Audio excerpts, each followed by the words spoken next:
Good morning, students.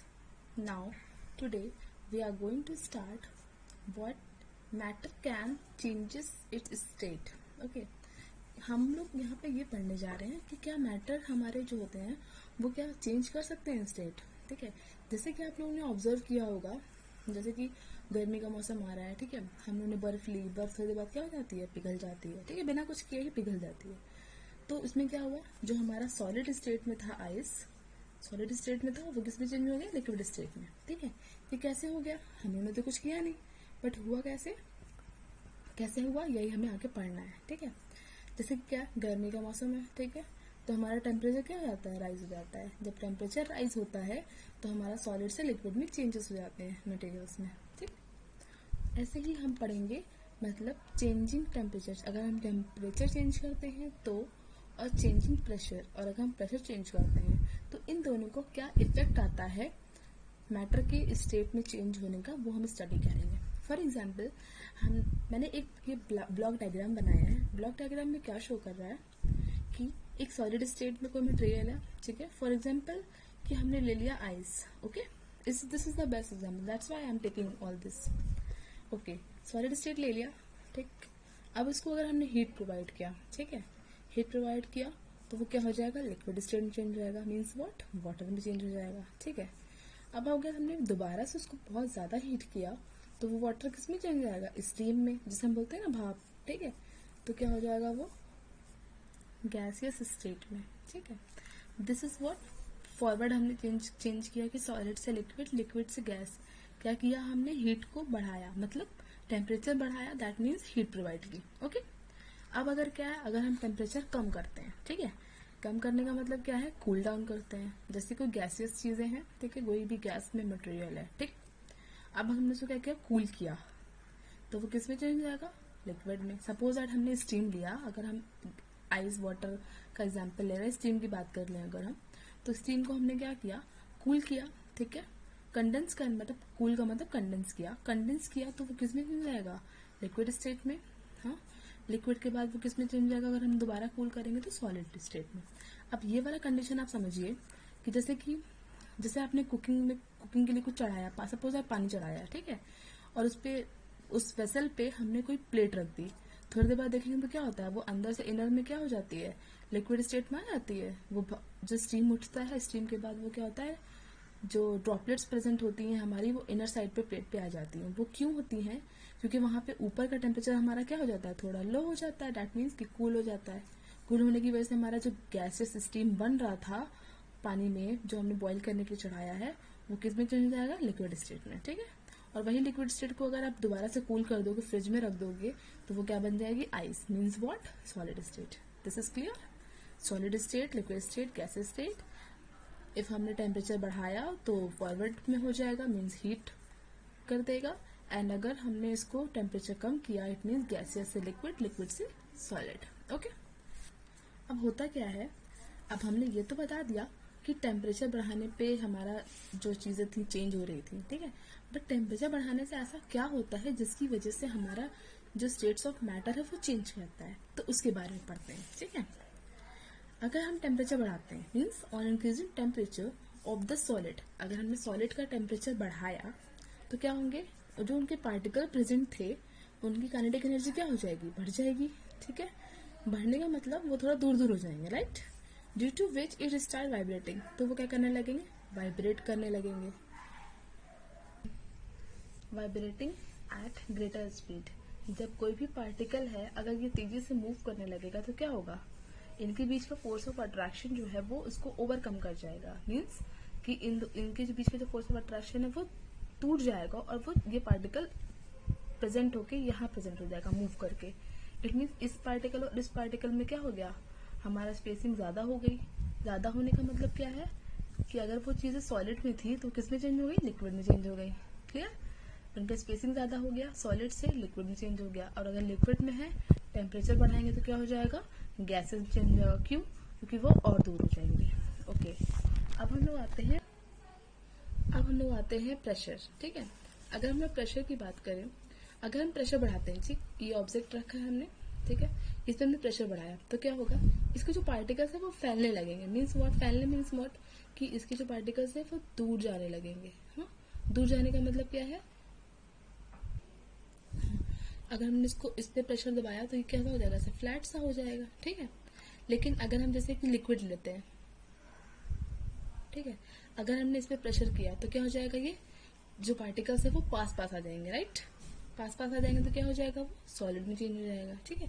यहाँ पे जो हमने प्रेशर अप्लाई किया है एक तरीके का फोर्स है, मीन्स व्हाट कि इनका शेप चेंज हो गया, ठीक है, एक तरीके का शेप चेंज हो गया। बट जो हमने यहाँ बात की है वो क्या था, हमारा स्टेट चेंज होने का मतलब है। Okay, here I have show you a diagram having solid liquid gas। okay, इसमें क्या है, प्रोसेस है, प्रोसेस के नाम है कि किसको क्या बोलते हैं जब चेंजेस होते हैं। तो फॉर एग्जाम्पल इन दिस, जब सॉलिड चेंज होता है लिक्विड में तो हम क्या कहते हैं, फ्यूजन। ओके, लिक्विड चेंज होता है गैस में, that is vaporization. Gas change हो गया सॉलिड में directly without going to liquid stage, that is known as sublimation. Okay, now when solid changes to gas directly without going to liquid state is also known as sublimation. Then gas changes to liquid is known as condensation. Liquid changes to solid is known as solidification. अब हम एक एक की definition आपको define कर देते हैं। So will go to first one हमने क्या पढ़ा था, फ्यूजन। फ्यूजन जब सॉलिड स्टेट को लिक्विड स्टेट में चेंज करते हैं, ओके, लिक्विड स्टेट में चेंज करते हैं, that is known as fusion. Fusion को हम एक और नाम देते हैं जिस that is known as melting. अच्छा, आप लोगों ने मेल्टिंग पॉइंट सुना होगा, डिफरेंट डिफरेंट मटेरियल्स के मेल्टिंग पॉइंट्स होते हैं। तो मेल्टिंग पॉइंट्स क्या होता है, जिस टेम्परेचर पे कोई भी सब्सटेंस मीन्स सॉलिड सब्सटेंस या सॉलिड मैटर चेंज करता है अपनी स्टेट लिक्विड में आने के लिए, that is known as melting point. At that point it is known as melting point. मतलब मेल्टिंग पॉइंट का मतलब क्या है, जिस टेम्परेचर पे वो अपना स्टेट चेंज करता है उसे हम बोलते हैं मेल्टिंग पॉइंट, सॉलिड से लिक्विड में आने में। Okay, now we come to next, solidification. Solidification का मतलब क्या होता है, फ्रीजिंग। सेम फ्रीजिंग, इसमें भी क्या होता है, फ्रीजिंग पॉइंट होता है। फ्रीजिंग पॉइंट का मतलब एक ऐसा टेम्परेचर जिसपे कि हमारा लिक्विड हमारा चेंज होता है सॉलिड में, ठीक है, जिसे हम क्या बोलते हैं, सॉलिडिफिकेशन, और we also called it freezing. Freezing and freezing point is the temperature at which liquid state changes to solid state. Okay, now we come to next, vaporization. Vaporization को हम लोग क्या बोलते हैं, इवेपोरेशन भी बोलते हैं। जब लिक्विड स्टेट की चीजें गैसेस स्टेट में चेंज हो जाती हैं, that is known as vaporization. जैसे कि हमने आपको केस बताया था, स्टीम चेंजेस टू gases, मतलब liquid changes to gases means water changes to steam. Okay, now the next one is condensation. Condensation का means what, when gases changes to liquid, जब gas को हम कंजर्व करके उसका temperature down करके liquid में change कर देते हैं, लिक्विड स्टेट में, that is known as condensation. Okay, जैसे कि कंडेंसेशन का एग्जाम्पल होता है रेन। जो रेन होती है हमारी, उसमें क्या होता है, क्लाउड्स होते हैं, ठीक है, वो गैसेस फॉर्म में प्रेजेंट होते हैं क्लाउड्स में। उसको कंडेंसेशन में टेम्परेचर थोड़ा डाउन होता है तो हमारा क्या होता है, जो पानी की बूंदें गिरती हैं वो क्या होती है, लिक्विड स्टेट में होती हैं। तो हमारा गैस किस में चेंज हो गया, लिक्विड में। मीन्स जो हमारे क्लाउड्स थे, जो गैसेस फॉर्म में थे, वो किस में चेंज हो गया, रेन वाटर में। Okay, this is the best example. I hope so कि आप लोग को रेन बहुत पसंद होगी। Okay, now the next one is sublimation. Sublimation, when solid directly changes to gas and gas changes to solid directly, means what vice versa. जैसे कि अगर आप लोगों ने देखा होगा ना, कपूर कैसा होता है, सॉलिड में रहता है, अचानक से वो उड़ जाता है। कैसे उड़ जाता है, उड़ने का मतलब क्या कि वो गैसेस में चेंज हो जाता है, वो कभी लिक्विड स्टेट में नहीं पाया जाता। कैसा होता है, सॉलिड से डायरेक्टली आपका जो कैम्फर होता है वो सॉलिड से गैसेस स्टेट में डायरेक्टली चला जाता है, गैसेस स्टेट में। Okay, that is known as sublimation. और अगर गैसेस स्टेट से कोई भी चीज सॉलिड स्टेट में डायरेक्टली आ जाए, that is also known as sublimation.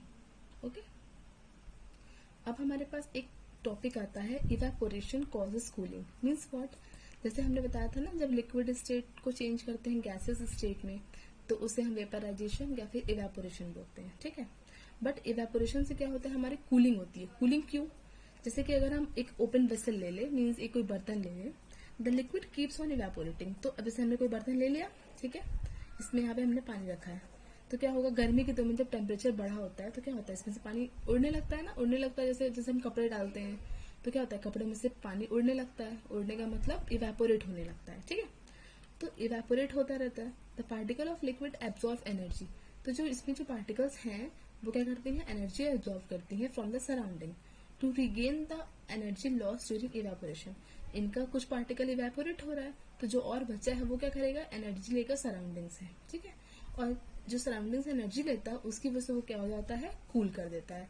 जैसे कि हम मटके में पानी रखते हैं तो कैसे कूल हो जाता है, इवेपोरेट करता है, उसकी जो पार्टिकल्स प्रेजेंट होते हैं मटके में बाहर साइड पे, उसमें क्या करते हैं, वो पानी को ठंडा कर देते हैं इवेपोरेशन से। कैसे, वो एनर्जी लेते हैं लिक्विड पार्टिकल्स सराउंडिंग से और वो उसको इवेपोरेशन के थ्रू कूलिंग कर देते हैं।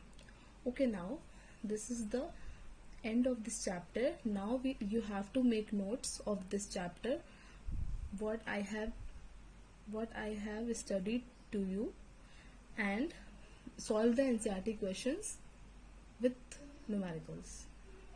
Thank you.